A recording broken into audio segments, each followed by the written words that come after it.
നമസ്കാരം. Raf talk ഫുട്ബോളിലേക്ക് അവർക്കും സ്വാഗതം. യുവേഫ ചാമ്പ്യൻസ് ലീഗിൻ്റെ ലീഗ് ഘട്ട ഫിക്സർ നിർണയ നറുക്കെടുപ്പ് ഇന്നലെ കഴിയുമ്പോൾ റയൽ മാഡ്രിഡിന് എതിരാളികളായിട്ട് ശക്തരായ ടീമുകളുണ്ട്, ഒപ്പം പുതുമുഖ ടീമുണ്ട്. അങ്ങനെയൊക്കെയുള്ള ഒരു ഡ്രോയാണ് ലഭിച്ചിരിക്കുന്നത്.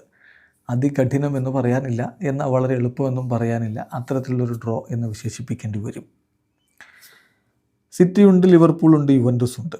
തീർച്ചയായിട്ടും എളുപ്പമാവില്ല അവിടെ. അതേസമയം പുതിയ ക്ലബ്ബായിട്ടുള്ള ഖൈറാത്ത് അൽമാറ്റി, ഇവർ കസാക്കിസ്ഥാൻ ക്ലബ്ബാണ്.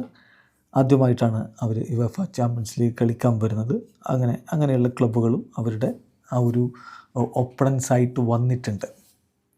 നമുക്ക് നോക്കാം റയലിൻ്റെ ഓരോ കളികളും ആരോടൊക്കെയാണ്, വിജയസാധ്യത എങ്ങനെയാണ്, ഒരു പ്രഡിക്ഷനിലേക്ക് അടക്കുകയാണ്. റയലിൻ്റെ കളി ഒന്ന് മാഞ്ചസ്റ്റർ സിറ്റിയും റയലും തമ്മിൽ യുവേഫ ചാമ്പ്യൻസ് ലീഗിൽ ഏറ്റുമുട്ടുക എന്നുള്ളത് ഇപ്പോൾ ഒരു സ്ഥിരം പരിപാടിയാണ്. വെറും വാശിയേറിയ പോരാട്ടത്തിന് സാക്ഷ്യം വഹിക്കുമെന്ന കാര്യം ഉറപ്പാണ്.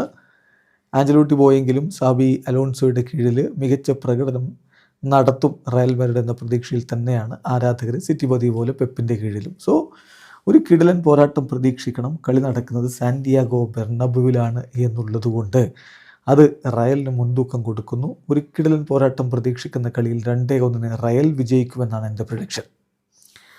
അടുത്ത കളി ലിവർപൂളുമായിട്ടാണ്. ആൻഫീൽഡിലാണ് കളി.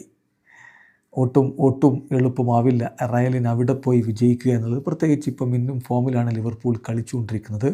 ഈ കളി 3-1 ലിവർപൂൾ വിജയിക്കുമെന്നാണ് എൻ്റെ പ്രഡിക്ഷൻ. യുവൻറ്റസുമായിട്ടുള്ള മത്സരം ഹോം മത്സരമാണ്. ഒരിക്കൽ കൂടി സാന്റിയാഗോ ബെർണാബുവിൽ ആരാധകരുടെ പിന്തുണയോടുകൂടി അവർ കളിക്കുമ്പോൾ യുവൻറ്റസിനെ 2-0 റയൽ വീഴ്ത്തുമെന്ന് പ്രഡിക്റ്റ് ചെയ്യുന്നു. ബെൻഫിക്കയ്ക്കെതിരെ എവേ മത്സരമാണ്. ബെൻഫിക്കയിൽ നിന്ന് നല്ല പോരാട്ടം പ്രതീക്ഷിക്കണം. പോർച്ചുഗീസ് ക്ലബ്ബ് അങ്ങനെ വിട്ടുകൊടുക്കുന്ന ഒരു ക്ലബ്ബല്ല. എന്നാൽ പോലും കളി റയൽ മാഡ്രിഡ് 2-0 വിജയിക്കുമെന്നാണ് നമ്മുടെ പ്രഡിക്ഷൻ. ഒളിമ്പിക് മാർസയാണ് അടുത്ത എതിരാളികൾ.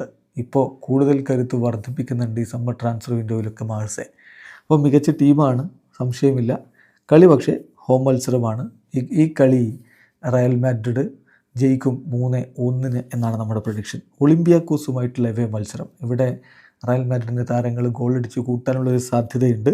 4-0 വിജയമാണ് റയലിന് ഞാൻ പ്രഡിക്റ്റ് ചെയ്യുന്നത്. അടുത്ത കളി മൊണോക്കോയുമായിട്ട് ഹോം മത്സരമാണ്. മൊണോക്കോ തീർച്ചയായിട്ടും മികച്ച ക്ലബ്ബ് തന്നെയാണ്. എന്നാൽ പോലും ബെർണബുവിൽ വെച്ച് തോൽപ്പിക്കാനാവില്ല റയലിനെ എന്ന് പ്രതീക്ഷിക്കുന്നു. 3-0 വിജയം പ്രഡിക്റ്റ് ചെയ്യുന്നു.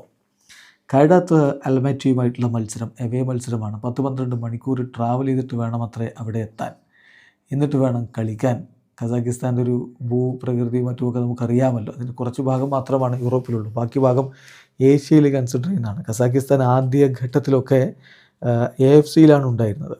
2002 ശേഷമാണ് അവർ യുവേഫയിൽ മെമ്പർഷിപ്പ് എടുക്കുന്നത്. എന്തായാലും യുവേഫ ചാമ്പ്യൻഷിപ്പിൽ ഖൈറാത്ത് അൽമാറ്റിക്കെതിരെ കളിക്കുമ്പോൾ ഗോൾ ഡിഫറൻസ് തങ്ങൾക്ക് അനുകൂലമായി ഏറെ മെച്ചപ്പെടുത്താനായിരിക്കും റയൽ മാഡ്രിഡ് ശ്രമിക്കുക.